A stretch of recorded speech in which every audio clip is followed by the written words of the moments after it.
کہ پاکستان نے برطانیہ کے قائم مقام ہائی کمشنر کو ڈیمارش کر دیا ہے اور ترجمان دفتر خارجہ کے مطابق بریڈفورڈ میں پاکستانی قونصل خانے کے باہر احتجاج کے حوالے سے ڈیمارش جاری کیا گیا ہے۔ برطانیہ کی سرزمین سے پاکستان کی سول اور عسکری قیادت کے خلاف اشتعال انگیز بیانات دیے گئے۔ برطانیہ پر زور دیا گیا وہ ذمہ دار عناصر کو قانون کے مطابق جواب دہ ٹھہرائیں۔ اسی پر بات کریں گے، ذیشان یوسفزئی ہمارے ساتھ موجود ہیں۔ ذیشان، آگاہ کیجیے گا، ڈیمارش جاری کر دیا گیا ہے۔ دیکھیں، ایک طرح پاکستان نے ایک سٹرونگ جو ڈپلومیٹک موو ہے وہ کیا ہے اور ایک سٹرونگ پوزیشن اپنائی ہے اور بتایا ہے جو کہ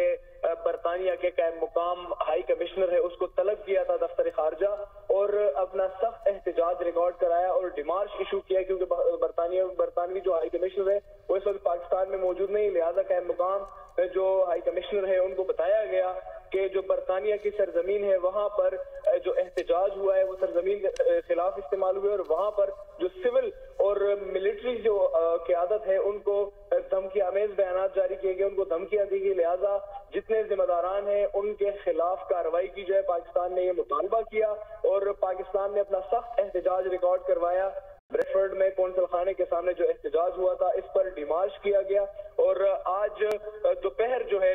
جو یو کے کی قائم مقام ہائی کمشنر ہے ان کو دفتر خارجہ طلب کر کے یہ ڈیمارش دیا گیا اور یہ ایک سٹرونگ ڈپلومیٹک موو کے طور پر دیکھا جا رہا ہے۔ جب ہماری بات چیت ہوئی دفتر خارجہ حکام کی جانب سے تو انہوں نے کہا کہ سٹرونگ پوزیشن پاکستان نے اپنایا ہے اور اپنا احتجاج ریکارڈ کروایا ہے، ساتھ میں یہ مطالبہ بھی کیا ہے کہ وہاں پر جتنے ذمہ داران تھے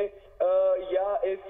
جتنے عناصر وہاں پر موجود تھے تو ان کے خلاف قانون کے مطابق کارروائی کی جائے، کیونکہ وہ سرزمین استعمال ہوئی ہے اور وہاں پر دھمکی آمیز بیانات دیے گئے ہیں فیلڈ مارشل کے خلاف اور دیگر جو پاکستان کی قیادت ہے، لہذا پاکستان نے اس بات کا سیریس نوٹس لیا ہے اور ترجمان دفتر خارجہ نے اس بات کی تصدیق کی ہے کہ بالکل ڈیمارش جاری کیا گیا ہے اور برطانیہ سے کارروائی کا بھی مطالبہ کیا گیا ہے۔ تو یہ جتنے اس وقت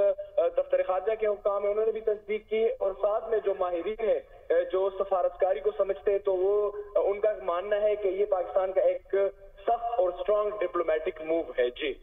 یقینی طور پر یہ سخت ڈپلومیٹک موو بھی ہے۔ ذیشان، ڈیمارش تو جاری کر دیں، پاکستان کی جانب سے مطالبات کیا کیے گئے ہیں ان سے؟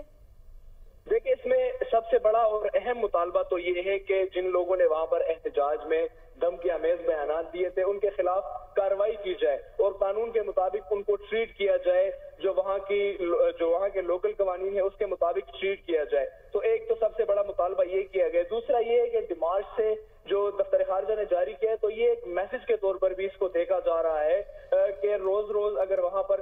پاکستان کی قیادت کے خلاف احتجاج ہوتے تو اس کو ایک میسج کے طور پر بھی دیکھا جا رہا ہے۔ تو مجموعی طور پر ایک تو کارروائی کا مطالبہ کیا گیا ہے، دوسرا یہ ایک میسج بھی دیا گیا ہے اور فیوچر میں اگر کوئی ایسی کارروائیاں ہوتی ہے تو وہاں پر اگر کوئی اس طرح کے مظاہرے ہوتے ہیں جس میں پاکستان کی قیادت کے خلاف کوئی دھمکیاں یا اس طرح کے اقدامات اٹھائے جاتے ہیں تو ان کو جو یو کے کی گورنمنٹ ہے یا وہاں کی جو لوکل اتھارٹیز ہے تو وہ بر وقت اقدامات کرے اور پاکستان نے یہ واضح کر دیا ہے کہ پاکستان کی جتنی لیڈرشپ ہے، دفتر خارجہ نے اسپیسیفکلی اس بات کو واضح کیا ہے کہ یہ چیز ٹالریٹ نہیں کی جاتی کہ کہیں سے لوگ بیٹھ کے تو پاکستان کی جو لیڈرشپ ہے یا پاکستان کے خلاف جو ہے وہ زہر اگلے، لہٰذا ایک تو مطالبہ کیا گیا، دوسرا اس کو ایک میسجنگ کے طور پر بھی دیکھا جا رہا ہے۔ تو مجموعی طور پر یہ صورتحال ہے اور یہ جو ہائی کمشنر ہے قائم مقام یو کے کی ان کو طلب کیا گیا تھا اور تقریباً دوپہر میں ان کو طلب کیا گیا تھا، چونکہ جو برطانوی ہائی کمشنر ہے جین میریٹ وہ پاکستان میں موجود نہیں، اس لیے جو قائم مقام جو ہائی کمشنر ہے وہ ان کو دفتر خارجہ طلب کیا گیا اور ان کو ڈیمارش کیا گیا۔ ٹھیک ہے ذیشان، ہمارے ساتھ ہی رہے گا۔